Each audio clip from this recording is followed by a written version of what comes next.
Well, it's wonderful to be here in such a historic, beautiful location, so thanks so much for inviting me to come here and be involved in this prize process. It's an amazing opportunity.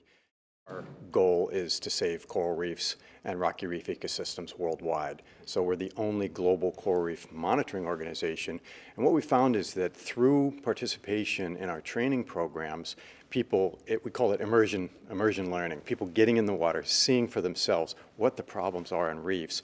Then they start this conversation about conservation, and they want to start to think about doing something about it. And what we have found over the years is that they start to get into conservation action. And so we've been involved in setting up marine protected areas, no-take fishing areas, and all kinds of other conservation activities all over the world.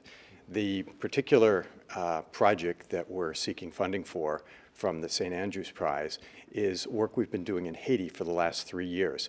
Amazingly, Haitians living on a small island, 25% of the Caribbean population at 10 million people, very poor, and they don't know how to swim. 99% of Haitians have never been in the water. They've never seen for themselves the beautiful ocean environment. Unfortunately, after we started to survey, we've been surveying the first scientific survey of the coast of Haiti that's ever been done, we found that a lot of the reefs there have been very badly damaged by overfishing.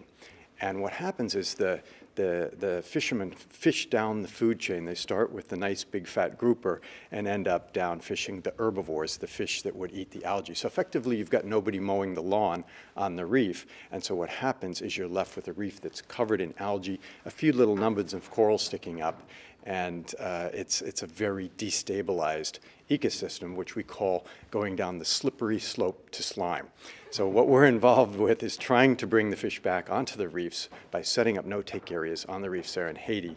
And we've gotten 2 marine protected areas just declared, but we're desperately in need of funds to actually start to implement these no-take areas, get the fishermen involved, get them in the water so they can see for themselves, start counting fish, what the problems are, and get them to become part of the solution to fixing the reefs in Haiti.